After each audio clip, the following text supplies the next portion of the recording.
Assalamualaikum warahmatullahi wabarakatuh.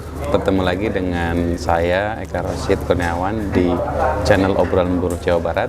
Kali ini saya bersama dengan Bung Darta selaku Ketua DPD FS PLN SPSI Provinsi Jawa Barat, dan kebetulan beliau hadir dalam acara Refresh and Capacity Building di PUK SPLM SPSI PT Temin yang diadakan di Hotel Bridge Karawang pada tanggal 11 Juli tahun 2022.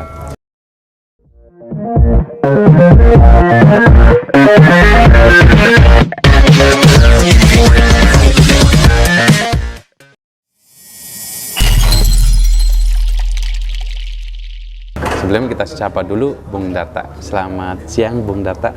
Selamat siang, Assalamualaikum warahmatullahi wabarakatuh, terutama untuk pemirsa obrolan buruh Jawa Barat. Ya. Nah, Pak Darta, kali ini Pak Darta kan diundang oleh PUK Temin dalam acara Refresh and Capacity Building. Nah, tadi saya sudah menanyakan ke Bung Budi selaku penyelenggara terkait dengan latar belakang diadakannya acara ini. Kemudian juga saya bertanya kepada Bung Rukun selaku perangkat di DPD DKI. Beliau juga memberikan materi-materi. Nah, dengan Bung Pak Darta ini diundang oleh PUK Temin ini sebagai narasumber, tentu kita pengen tahu Pak, materi-materi apa yang Bapak sampaikan kepada teman-teman PUK Temin agar tidak hanya PUK Temin aja yang bisa mendapatkan kisi-kisinya, tapi tentu pemirsa Obrolan Buruh Jawa Barat bisa ikut mengetahui apa-apa yang Bapak sampaikan. Mungkin bisa dijelaskan Pak secara singkat apa yang Bapak sampaikan di acara Refresh and Building di PUK Temin ini. Monggo Pak. Ya, terima kasih Bung Eka. Jadi saya akan menyampaikan sebagai perangkat di DPD Jawa Barat, karena Temin ini ada di Jakarta, juga ada di Jawa Barat. Di Jawa Barat tentu hubungannya dengan saya salah satu narasumber juga, jadi saya melengkapi saja untuk penguatan teman-teman pleno, koordinator pleno dan PUK. Yang pertama, izinkan saya harus ngasih apresiasi yang setinggi-tingginya kepada PUK Temin yang melaksanakan refresh dan peningkatan capacity building ya, yang sudah lama tidak diadakan karena terkendala kemarin ada pandemi. Sekarang sudah melandai, tentu momentum ini harus kita manfaatkan sebaik-baiknya. Kebetulan juga ada perubahan regulasi yang harus menjadi tantangan, bagaimana dalam kondisi seperti ini hubungan industrial tetap terjaga dengan baik, perusahaannya tetap maju, pekerjaan tetap sejahtera. Tentu yang saya sampaikan pertama landasan dulu, landasan hukum berorganisasi. Kita ini kan punya legal standing, juga menjalankan amanah konstitusi dari Undang-Undang Dasar 45, turunannya Undang-Undang 21, Undang-Undang 13, Undang-Undang PPHI, Undang-Undang yang lainnya sampai PPP-nya. Itu harus kita dalamin untuk penguatan sebagai landasan hukumnya kita dalam berorganisasi sekaligus dalam membangun hubungan industrial. Tentu saya sampaikan juga tentang pengertian tentang serikat pekerja, fungsi, peran, prinsip dan sebagainya kita sampaikan. Juga saya sampaikan juga update terkini setelah ada regulasi baru ini, bagaimana di tingkat perusahaan, bagaimana di tingkat kota, bagaimana di tingkat provinsi, bagaimana di tingkat nasional.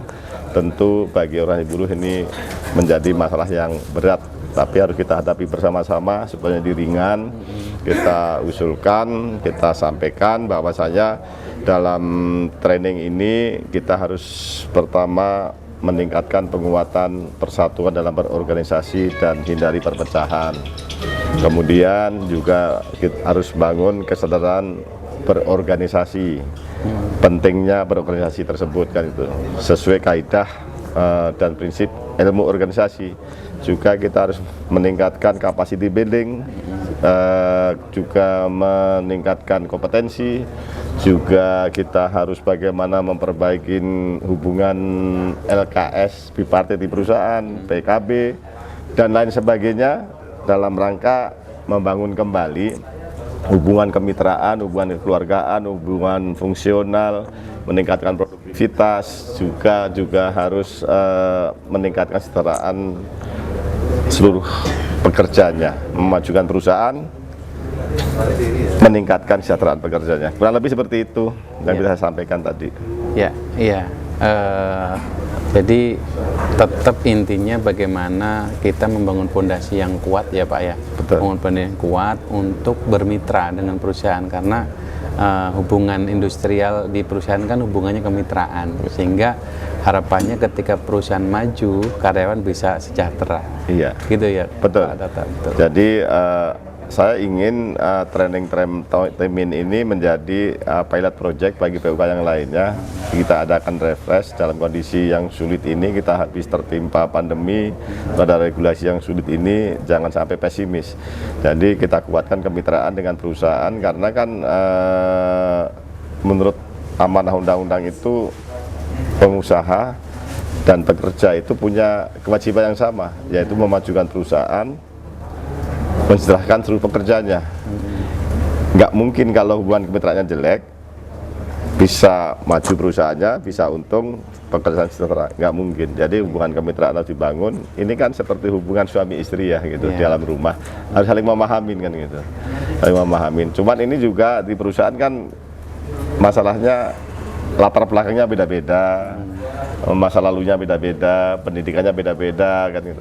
Banyak hal yang berbeda, tapi perbedaan itu rahmatan lil alamin. Jadi harus menjadi kekuatan untuk membangun kemitraan tadi, saling menguatkan, saling mengingatkan, gitu, saling mendoakan. Ya, intinya kita harus bermitra dengan baik. Ya.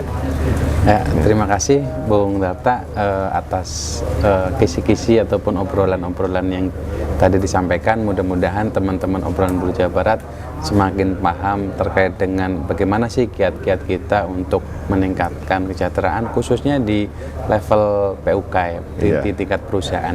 Ya, demikian tadi teman-teman pemirsa obrolan buruh. Saya dengan Pak Darta, terima kasih Pak Darta atas kesediaannya. Siap. Jangan lupa like, subscribe, dan share sebanyak-banyaknya. Wassalamualaikum warahmatullahi wabarakatuh. Waalaikumsalam warahmatullahi wabarakatuh. Sampai jumpa kembali. Ya.